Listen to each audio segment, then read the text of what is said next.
Assalamualaikum warahmatullahi wabarakatuh. Jangan lupa ya belajar untuk hari ini. Dalam kesempatan kali ini kita akan belajar tentang materi pendidikan agama Islam dan budi pekerti bab 1, yaitu tentang Al-Quran dan Sunnah sebagai pedoman hidup. Dalam bab ini ada titik fokus yang kemudian harus dibahas dalam pembelajaran kali ini. Yang pertama adalah definisi terkait Al-Quran, yang kedua definisi hadis, yang ketiga fungsi hadis terhadap Al-Quran, yang keempat kandungan Al-Quran surat An-Nisa ayat 59 dan surat An-Nahl ayat 64 tentang kedudukan hadis terhadap Al-Quran. Yang terakhir yaitu Alif Lam Khomariyah dan Alif Lam Syamsiyah. Untuk pembahasan pertama, kita akan membahas tentang surat An-Nisa ayat 59. Ini. A'udzu billahi minasyaitonir rajim. Bismillahirrahmanirrahim. Ya ayyuhalladzina amanu atiiullaha wa atiiur rasula wa ulil amri minkum fa in tanaza'tum fi syai'in farudduhu ilallahi war rasuli in kuntum tu'minuna billahi wal yaumil akhir dzalika khairu wa ahsanu ta'wila. Shadaqallahul adzim.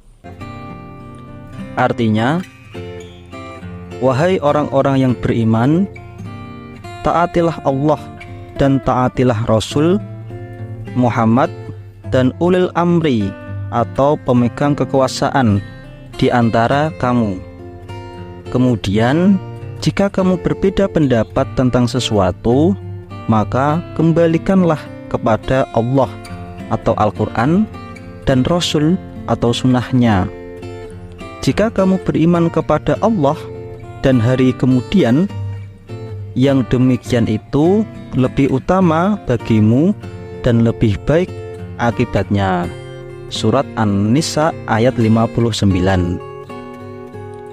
Ayat yang kedua yang kita bahas adalah surat An-Nahl ayat 64. A'udzu billahi minasyaitonir rajim. Bismillahirrahmanirrahim. Wa ma anzalna 'alaikal kitaba illa litubayyina lahumul ladzi ikhtalafu fihi wa hudaw wa rahmatan liqaumin yu'minun. Shadaqallahul adzim.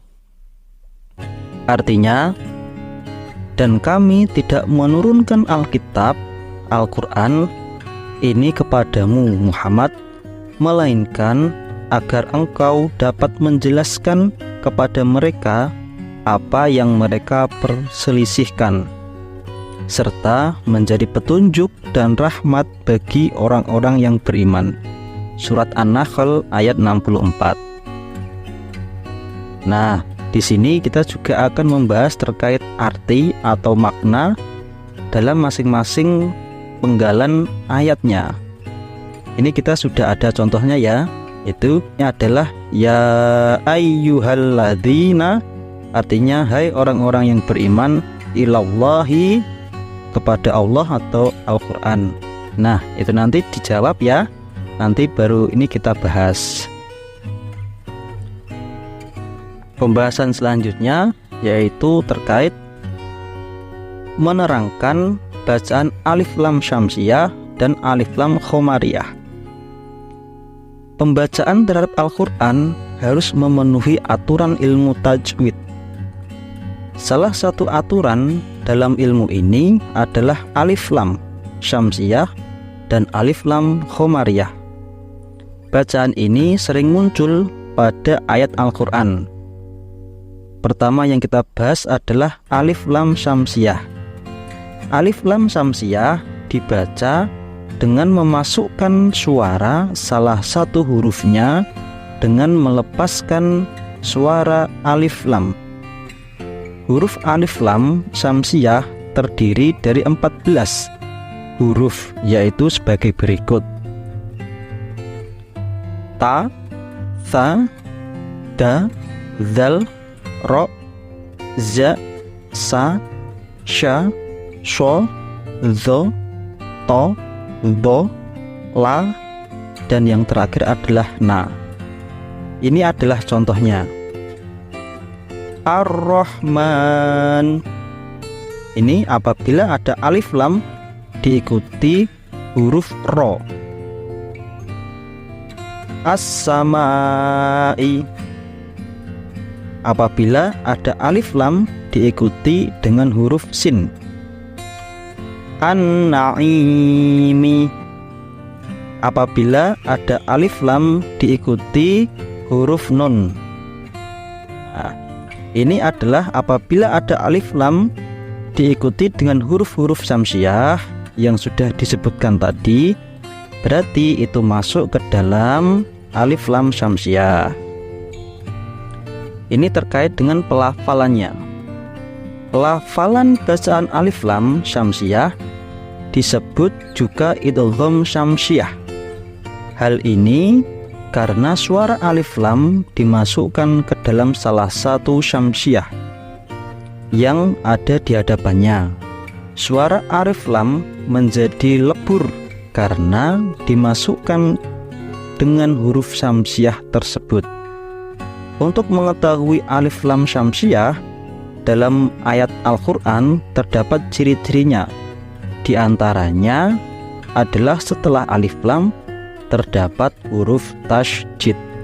Nah, ini ada patokannya atau dapat digarisbawahi bahwasanya ketika ada alif lam diikuti dengan tasydid, berarti nanti masuknya itu adalah alif lam syamsiyah.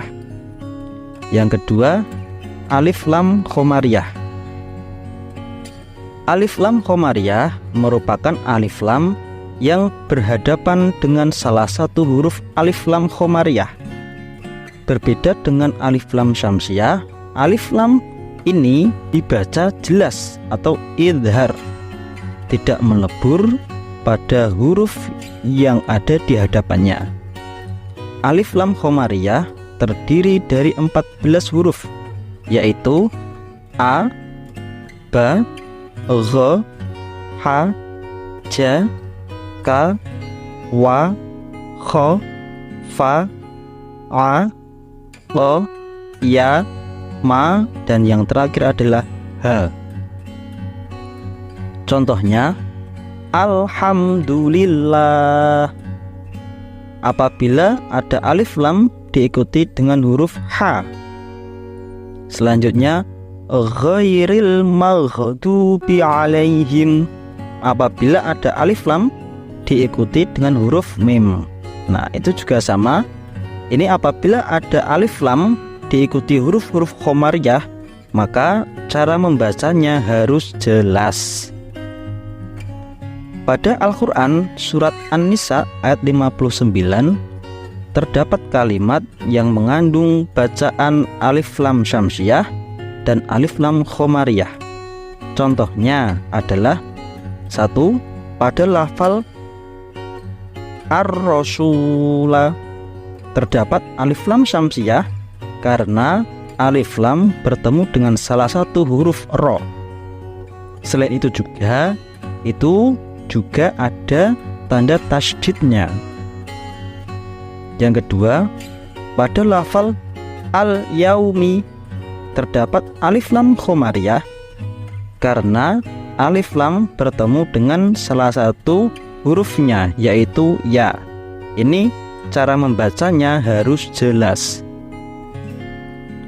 Pada Al-Quran surat An-Nahl ayat 64 terdapat kalimat yang mengandung bacaan alif lam khomariyah pula, seperti pada lafal al-kitab. Apabila alif lam bertemu dengan salah satu huruf, yaitu ba,